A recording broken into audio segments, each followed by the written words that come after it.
Los caballos negros son, las herraduras son negras, sobre las capas relucen manchas de tinta y de cera. Tienen, por eso no lloran, de plomo las calaveras.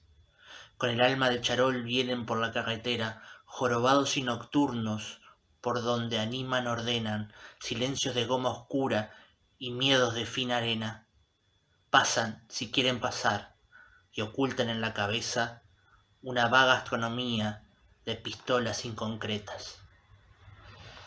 Esto que acabo de leer es un fragmento de el romance de la Guardia Civil Española de Federico García Lorca. ¿Por qué comenzar con esto? En la parte anterior habíamos dicho que la novela El lápiz del carpintero se estructura en base a la oposición y a la complementariedad de dos personajes, Herval y el doctor Dabarca.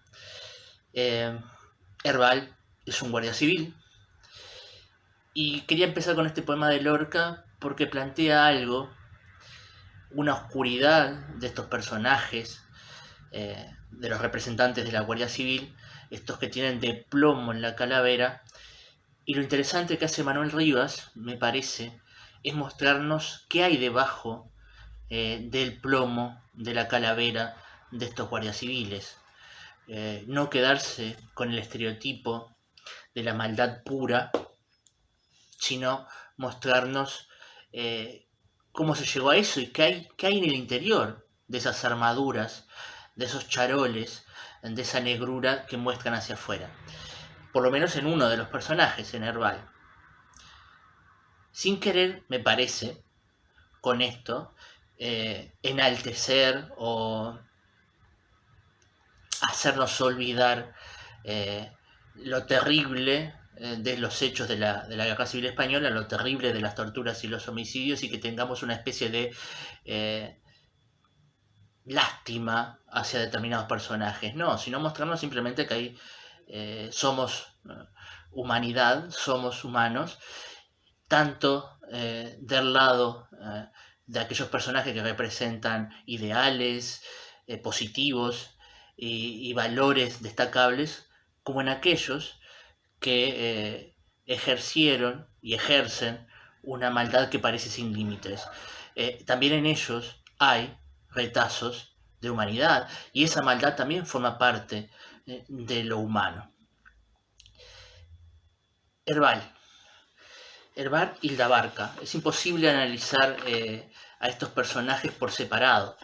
Vamos a decir algunas cosas de ellos falsamente, de manera separada, pero que están muy, muy conectadas a estas características. Decía, es imposible, pues la estructura de la novela se basa precisamente en que son personajes que están unidos indisolublemente, no se pueden separar.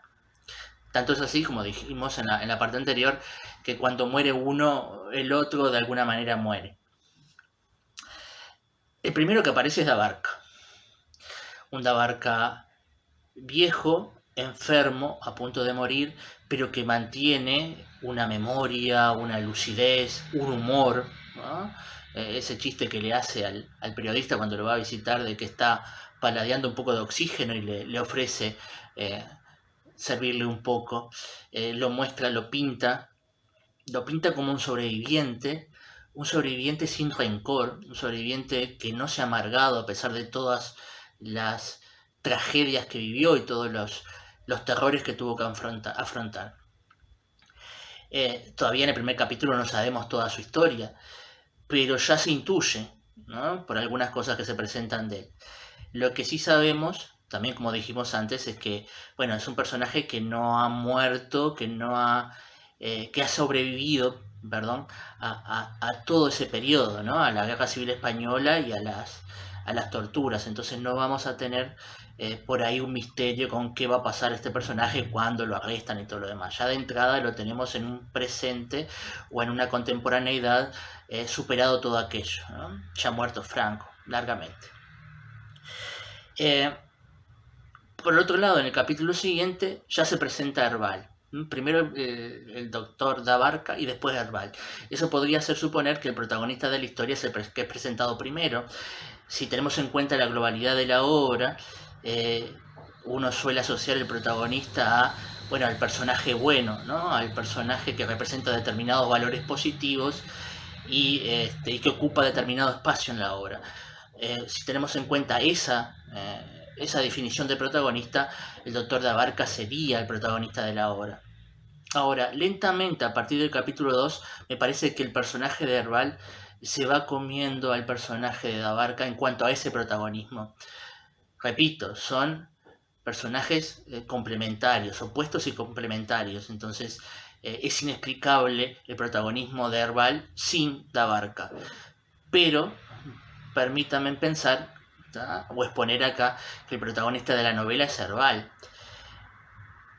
Decía, a partir del segundo capítulo se empieza a notar eso, porque el personaje de Abarca es presentado en el primer capítulo, pero ya el segundo aparece Herbal, y en el tercero sigue Herbal, y en el cuarto sigue Herbal, y la novela termina con Herbal, ¿no? Más allá de los demás capítulos donde Abarca es centro, y Herbal parece una sombra, un satélite que gira alrededor de él. Por complejidad del personaje, ¿no? Más allá de algunos pequeños matices en la personalidad, en el carácter del Doctor de Abarca, es un personaje que aparece intachable, ¿no? Con su inteligencia, con su lucidez en los discursos, con su preocupación por los demás, un personaje que casi nunca cae, que levanta el ánimo de los demás, tiene algunos grados de debilidad cuando, bueno, es herido por Herbal, pero sobre todo cuando mueren algunos de sus correligionarios, de sus amigos de la cárcel, ¿no? Cuando muere Don Bodán, cuando muere el pintor, tiene momentos en que cae. Pero parece una figura que no lo derrumba nada, no le derrumban sus valores, sus ideales y su palabra, sobre todo, que sigue siendo seductora siempre, ¿no? Incluso cuando está a punto de morir. Sin embargo, Herbal es un personaje que ha sobrevivido a una historia terrible, ¿no? Y ahí tenemos otra parte que me parece que hacen de Herbal el protagonista de esta historia. No conocemos la infancia, las vicisitudes que llevaron a el Doctor de Abarca a ser quien fue, salvo que nació en Cuba y que es hijo de migrantes gallegos que vivieron allá en Cuba. No sabemos mucho más. Sin embargo, de Herbal sabemos los maltratos del padre, las historias con el tío cuando lo llevaba de casa, el enamoramiento de Marisa cuando era chico, los maltratos del padre cuando iban al mercado, la golpiza que le dio en la iglesia frente al pórtico de la gloria, un montón de detalles que nos explican por qué Herbal es así ahora, por qué es capaz de matar, por qué se hizo guardia civil, por qué quiso abandonar todo aquello en lo que sufrió tanto, toda aquella miseria en la que sufrió tanto. Los maltratos que sufre su hermana, los maltratos que le ejerce el cuñado, sus enfermedades, su enfermedad también, ¿no?, del corazón justamente. Entonces tenemos mucho más datos que nos explican, que nos acercan humanamente a Herbal. Y de Abarca, más allá de que esté perdiendo el color, de que esté adelgazando, de que esté envejeciendo, maltratado en la cárcel, sigue siendo una figura atractiva siempre, ¿no? Y Herbal es el personaje de los claroscuros, el capaz de matar al pintor, pero de matar al pintor para que no sufra, a pesar de que se lo recomienda el director de la cárcel, ¿no? Y es el que tiene un poder especial, que en la película no está, pero en la novela sí, ¿no? Esa comunicación que le llega a partir del muerto, el pintor que sigue hablando a través de él. Es el que hereda el lápiz del carpintero, ¿no? Es el lápiz que ha pasado por tantos obreros, por tantas manos, ¿no? De determinado sector aparte, no eran todos obreros, todos de izquierda, y en determinado momento, o de un artista como el pintor, y en determinado momento ese lápiz lo hereda Herbal, y es Herbal el que recibe la palabra del pintor, y es Herbal el que se va educando en esa palabra también, y el que pelea con sus propios demonios, ¿no? Con el hombre de hierro que le habla por un lado y con el pintor que le habla por el otro, y sufre de ese enfrentamiento, de esas dos voces que conviven en él. La voz de la maldad, de la acción, de la muerte, y la voz de la pintura, de la creación, del humor también, que viene a través del pintor. es él el que, decía, hereda el lápiz y es él el que lo hereda a alguien más. Es él el que se lo deja a María de Abesiltasao, que me parece todo un símbolo de cambio de época también, ¿no? Siempre fue poseído ese lápiz por hombres y él lo termina heredando a una mujer, a una prostituta. Entonces, por todas estas razones y muchas más, daría para un análisis muchísimo más profundo. Me parece que Herval es el protagonista, el que se gana ese protagonismo en la novela. De la Barca, destacar lo que ya hemos dicho, su generosidad cuando, por ejemplo, en un episodio, ¿no? El del juicio. En ese juicio que es una farsa, él, en vez de usar el tiempo que se le da para hablar sobre sus argumentos para quedar en libertad, no, habla de Don Bodán, del pobre, digamos, del pobre Don Bodán, del pobre loco que está ahí sin saber por qué razones está, y de los otros, de los que sufren tuberculosis, de los que sufren del escorbuto pidiendo limón para ellos, ¿no? Entonces no usa un solo segundo en ese juicio para defenderse a sí mismo, sino que lo usa para defender a sus compañeros.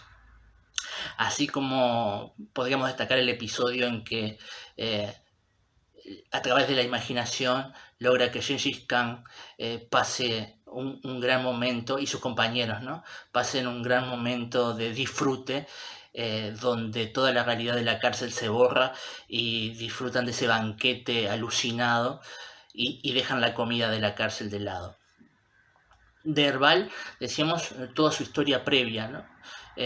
Esos hechos que lo construyeron y lo llevaron a ser quien es. El enamoramiento de Marisa, el odio hacia la Barca primero, la identificación creo después, el ser el otro lo que él no pudo ser, ¿no? Porque hay una relación de odio y amor hacia el doctor Labarca. No, por algo lo salva también. Marisa es lo que él hubiera deseado, es la mujer de la cual él se enamoró desde niño, y Labarca ocupa ese lugar. Y Labarca ocupa todos los lugares que él no pudo acceder en cuanto a cultura, a don de la palabra, a imagen, a atractivo. Todo eso que es Labarca es lo que él no tiene. Él es su sombra, ¿no? La sombra que ha vivido siempre al costado del otro. Y es su sombra en el momento previo a la guerra civil, ¿no? Con aquella misión que él mismo se ofrece para hacer, seguirlo, porque ya lo estaba siguiendo desde antes. Y fíjense en un dato curioso, y con esto me gustaría terminar esta parte. Herval es un escritor. Recuerdan que él realiza el informe, y cuando realiza el informe, cuando se ofrece para hacer un informe, porque así se lo pide su superior, dicen que escriban una novela de él. Bueno, él hace un novelón de la vida de Labarca, contando todos los detalles, y tenemos una imagen completa de Labarca a partir de las palabras de Herval. Es él el que describe todas las actividades y todos los lugares por donde anda. Más adelante, hacia el final de la obra, Manila le dice que no le dé tanta literatura a la muchacha María de Abesiltasao. Y en el resto de la obra también va adquiriendo el don de la palabra, de contar la historia, de contar su propia historia, de contar algunos hechos que le pasaron. Él está narrando la historia a María de Abesiltasao. Entonces, fíjense qué importante esto, ¿no? Y con esto culmino sobre el rol protagónico de Herval. Herval es el escritor, ¿no?, de esta historia, ¿no? A pesar de que el don de la palabra, ¿no?, el encantamiento de la palabra lo tenía Labarca, ¿no?, en esa complementariedad también, ¿no?, Herval ha adquirido ese don, y es él, ¿no?, en gran medida, a pesar de las múltiples voces de la historia, en gran medida es él el que transmite la historia.